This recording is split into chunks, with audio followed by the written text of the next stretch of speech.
Rolex oznámil, že Submariner bude větší. Bavíme se o 70 letech inovací. Nebo i když se na ně nechcete podívat, tak oni přitáhnou vaši pozornost. Ono vás to nutí se dívat, jak neuvěřitelně detailní práce to je. Zdravím diváky a posluchače každé vteřiny. Dneska nás čeká něco velmi speciálního. Když jsme s Martinem Kryčím z hodinářství Bechyně v minulých dílech každé vteřiny, který vám moc doporučuji, otvírali jednotlivý modely hodinek, tak abychom vám představili jednotlivý typy pohonů, tak jsem měl obrovský nutkání do toho vstupovat a říct, a věděli jste, že tohle je na tomhle modelu zajímavý. To je fenomenální. Ten design se odehrává nejenom uvnitř toho strojku, ale hlavně ten model funguje díky tomu, jak je nadizajnovaný a zkonstruovaný, aby mohl sloužit jeho uživateli k tomu, aby změřil čas, zejména aby změřil čas, ale aby ho změřil v autě, aby ho změřil, když cestuje, nebo aby ho změřil, když je pod vodou. A tohle jsou 4 nový díly každý vteřiny. První, který vám představím, je o mém nejoblíbenějším modelu Rolexu, a to je Submariner. Osobně ho nosím už skoro 10 let a nezapomenu nikdy na den, kdy mi ho předával sám pan Bechyně, a se kterým jsem od té doby dělal x rozhovorů a pořád se dozvídám nový a nový věci, nejenom o těch hodinkách, ale o životě. A vůbec samotná firma Rolex je obrovskou studnicí poznání, postojů, ale Submariner jako o dobývání něčeho jako jiného světa, jako je svět pod vodou, tak je něčím jako extrémně úžasný. Ty hodinky jsou kouzelný tím, že jejich design nebo jejich krása je jenom vedlejší efekt úplně jiný role, a to je to, že vás zachrání pod vodou, když si potřebujete hlídat čas. A hlídání času pod vodou je něco absolutně nejdůležitějšího, protože tam bojujete o holý život. Pokud se cokoliv pokazí, a i když se cokoliv nepokazí, se musíte extrémně spolehnout na to, že jste včas tam, kde máte být. Jdeme na to. Já teďka odložím, to je taková věc, pro mě je velice těžký ty hodinky odkládat, protože ta závislost, která se vám buduje jako haptická, pohledová, prostě furt hledáte hodinky. Je to stejné, jak když sundáte snubní prstýnek, tak vlastně jakoby furt máte cukání, že ho hledáte. Když se někdy stane, že ty hodinky si někam schováte, že jdete cvičit nebo jdete na kolo a potom je hledáte, tak to je šok, když je nemůžete najít. Najednou vám dojde, jak obrovskou hodnotu pro vás mají. A já dneska mám tu čest vlastně vám představit poslední model Submarineru. Vybral jsem dohromady vlastně s týmem hodinářství Bechyně model, který je bez datumu. Je vlastně mnohem krásnější, je možná sběratelsky cennější a vlastně je to takový jako diktát nebo jako kánon toho, co dneska Submariner je. Čím jsou ty hodinky jiný oproti modelu, který jsem před chviličkou sundal ze zápěstí, jsou větší. 41 mm. Ta informace, když Rolex oznámil, že Submariner bude větší, tak vlastně spousta lidí šlo do vrtule a říkalo, to není možný, to nebude pěkný, to bude moc velký, už takhle, jako je to robustní. Ale to by nebyl Rolex a jejich designéři, kdyby ten model nepůsobil mnohem jemnější. Je to z mnoha důvodů, o kterých se za chvíli s vámi podělím. Další věc, na kterou se můžete těšit, budeme se bavit, proč jsou ty hodinky tak neuvěřitelně stříbrný, kovově bílý, nevím, co to je, není to stříbrný, ani to není kovově bílý, je to Rolex, ocel. A potom se budeme bavit o fenomenální keramické lunetě, o tom, co je metoda PVD, potom jednotlivý digity, proč se nestane, že by skorodovaly, a budeme se bavit o tahu a spoustě věcí. Jak už jsem říkal, ta barva, nebo co je na Rolexu nejvíc pro mě jako designéra je nejvíc zajímavý to, jak ty hodinky vás chytají za oči. Pozor, bavíme se o 70 letech inovací, o 70 letech posunu a to se vůbec nedá srovnat s tím, když se někdo baví o tom, že jo, podívejte se, jak 911 od Porsche se furt vyvíjí, oni posouvají ten tvar, nebo vycházejí ze stejného tvaru, posouvají tu stejnou věc k větší dokonalosti, ale automobilový průmysl, na rozdíl od hodinářského, trpí obrovskou regulativou. Rolex se s ničím takovým nepotýká. On dělá to, že se snaží pořád tu věc vyvíjet tak, aby byla lepší a lepší a lepší. Aby byla lepší nejenom zevnitř, ale aby byla lepší zvenku, aby fungovala líp, aby byla krásnější, aby se dal z ní líp číst čas, aby spoustu věcí, to je prostě neuvěřitelný, na kolika polích posunu designu a funkčnosti vlastně jako Rolex se vydává a zajímalo by mě, co už teďka mají rozdělanýho. Začneme ocelí. Ta ocel, když se na ní podíváte, jak už jsem před chviličkou říkal, je zářivě bílá a je to speciální Oyster Steel přímo od Rolexu, kterou si Rolex staví sám a je takhle světlá a zářivá, protože v ní je speciální poměr chromu a molybdenu. Díky tomu ty hodinky vypadají, jak kdyby byly z měsíce, z vesmíru. Jsou prostě na zápěstí, jsou kdykoliv se na ně podíváte, nebo i když se na ně nechcete podívat, tak oni přitáhnou vaši pozornost. Oni zářejí.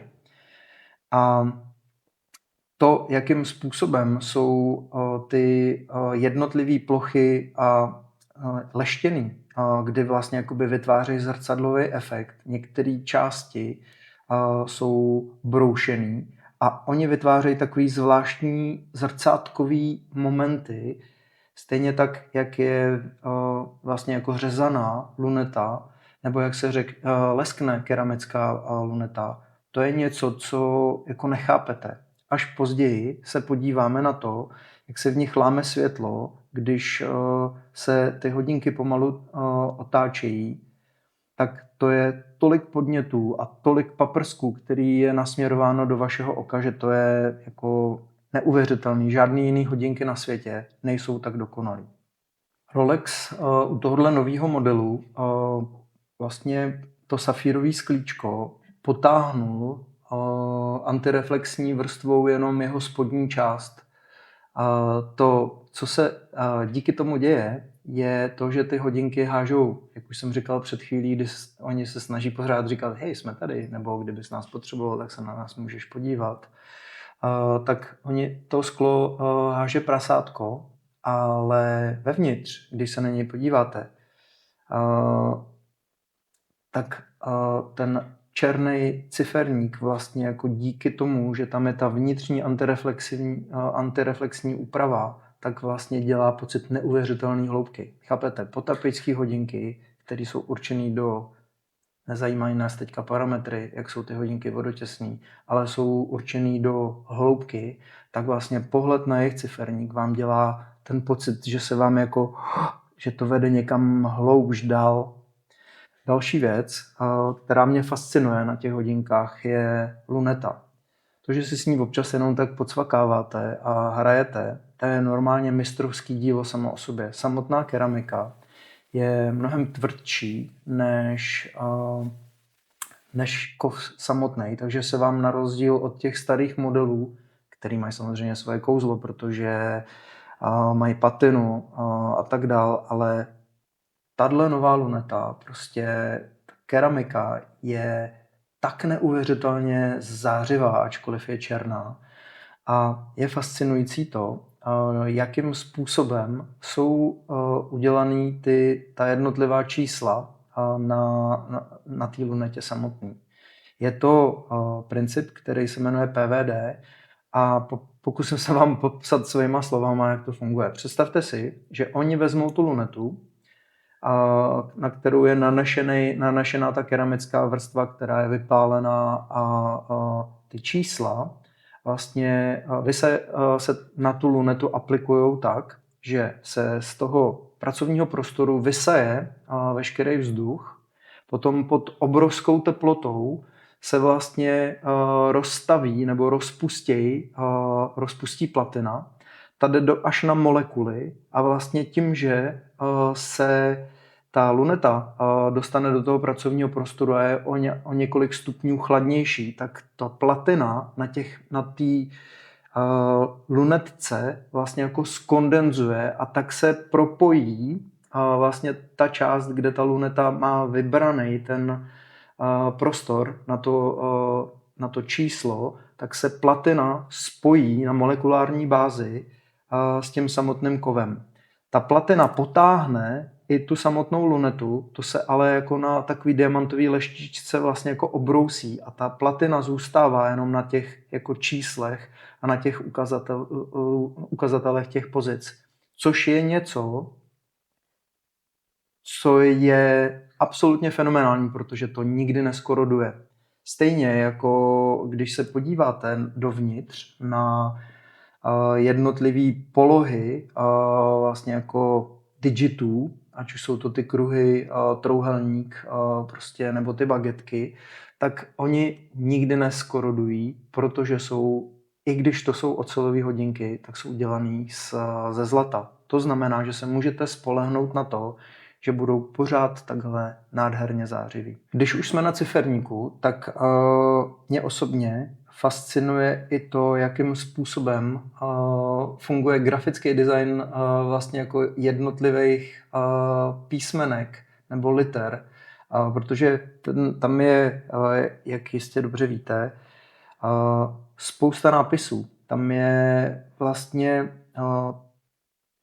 to, že se jmenují hodinky Rolex, že Submariner, jako do kolika stop vlastně jako jsou vodotěsný, že jsou certifikovaný a tak dále, a tak dále, a tak dále.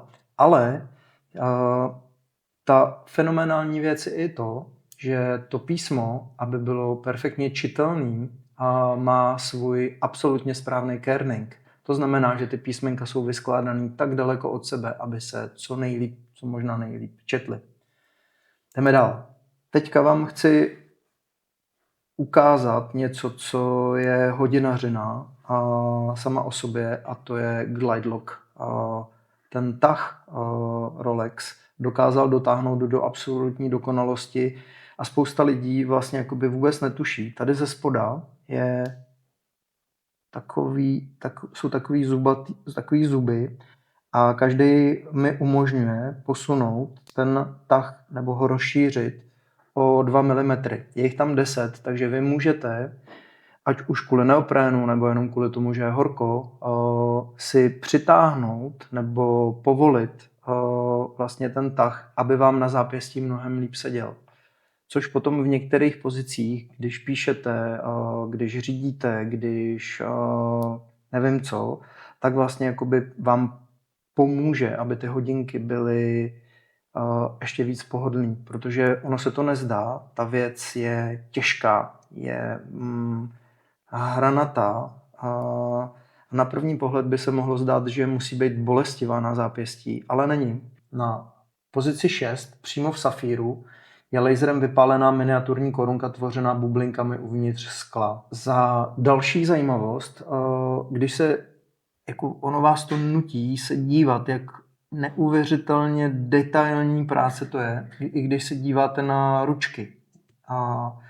Ten střed ručiček je tak nádherným zrcadlovým lesku a říká se mu pinion a je to dokonale zaoblená a vyleštěná zrcadlová plocha i pod mikroskopem. Rozhodně to není žádný hrubý opracování. Ty hodinky jsou tak dokonalý, že není náhoda, že na zápěstí je nosí a nosili celebrity jako nejzajímavější lidi jako na planetě. Když se podíváte, Sean Connery vlastně, který je nosil dohromady na NATO strepu doktorovinou Steve McQueen. Trošku pofidérní jako osobnost, ale prostě milovník Rolexu Fidel Castro. Nebo když se bavíme taky o tom, kdo je nosí teď a kdo je ikona, tak James Cameron s jeho vztahem k podvodnímu světu samozřejmě určitě nosí na svém zápěstí Rolex Submariner. Ostrý přechod z broušeného vrchu nožičky na leštěný bok dělá neuvěřitelnou věc. Vytváří to takový efekt optické iluze, které říkáme fluid look. A jde o to, že vrchní plocha, která je hrubě broušená, pohlcuje světlo a maskuje škrábance, který, ať chcete nebo nechcete, ať je máte, a i když jsou v oceli, tak kdyby jsme šli na záběr 10 let starých hodinek, tak prostě uvidíte, kolik mají na sobě škrábanců. A právě to hlazení nebo česání té oceli škrábance skrývá. Ten bok je ale jako zrcátko neuvěřitelně krásný. Je to ostrá, laserově přesná hrana, která tyhle dvě prostředí odděluje. A ona vizuálně od sebe ty dvě plochy odsekává a dělá hodinky na ruce ještě tenčí, než ve skutečnosti jsou.